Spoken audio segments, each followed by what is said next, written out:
friends! I have another story for you. So, I remember one day when we were in class, before all of this happened and we had to stay home, Mrs. Blake had read to you a story. I think it was The Little Bunny. And it had the little bunny, and the bunny had babies, and it was 7 babies, and they named them after the days of the week. Do you remember the days of the week? Sunday, Monday, Tuesday, Wednesday, Thursday, Friday, and Saturday, right? And those are all the bunnies. I think you guys might remember that story.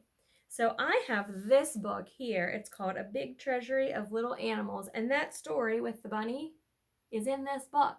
But I also have a story about a puppy and a pig and a lamb and a cat and a duck. And guess what? They're all pets. And haven't we been talking about pets in school? Now, I can't have a duck at my house. I don't know if any of you have ducks at your house. I don't think you would. But some people, if they have enough land, if they live on a farm, they might have a duck as a pet. They might have a pig as a pet. I have a dog as a pet. And I know some of you have dogs and cats and lizards and different animals like that. So let's read some of these stories. We'll read one at a time. Today, I think we'll read about, let's see what the first one is. The first story is The Little Lamb. This is a cute story. Are you ready? Let's read it together. One afternoon in the early spring, Emmy walked over to the Weatherby farm.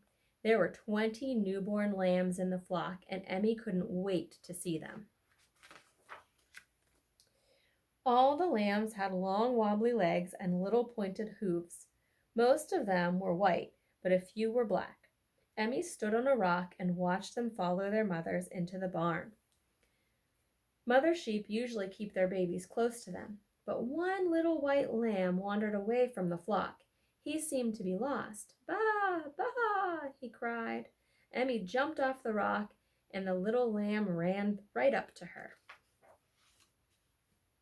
Mrs. Weatherby asked Emmy if she would like to take care of the lamb until he was big enough to come back to the flock. He had a twin brother, and their mother did not have enough milk for 2 babies. Emmy was so happy she bent over and kissed the little lamb. Then she gently picked him up and carried him home. He was cuddly and warm, and she could feel his heart beating. Emmy decided to call her lamb Timothy. Isn't that so cute? Have any of you ever pet a lamb? I bet they're so soft. He looks soft. That evening, Emmy heated milk for her lamb. She sat down under the maple tree and gave him his bottle. At first, he wiggled and chewed the rubber nipple. Warm milk dribbled all over Emmy.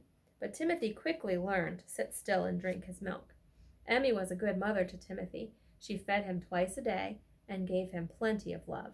Soon, Timothy followed Emmy wherever she went. By summertime, the little lamb didn't need to drink milk from a bottle anymore. He was big enough to eat grain out of a dish. His fleece had grown thick and woolly. Emmy put a collar and bell around Timothy's neck. He slept in the barn, curled up in the warm straw outside the horse's stall. She has a horse, too, on her farm. On sunny summer days, Emmy and Timothy went to the fields together. While they played hide and seek, Midnight the cat chased after bumblebees. Emmy would hide in the tall grass, but sooner or later, Timothy always found her. She also has a cat. She has a lot of animals, doesn't she? When Timothy was tired, he plopped down to rest on Emmy's lap.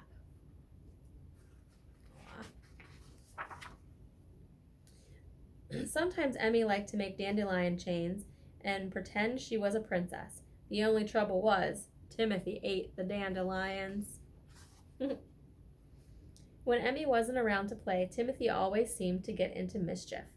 He would rub his back against the sheets on the clothesline or jump into the laundry basket for a nap.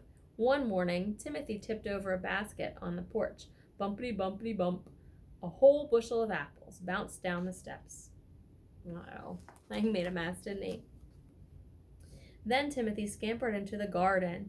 He ate the tops off all the radishes and trampled the lettuce plants.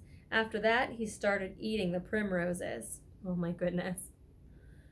Emmy found Timothy hiding behind the house, full of vegetables and flowers and feeling quite sick.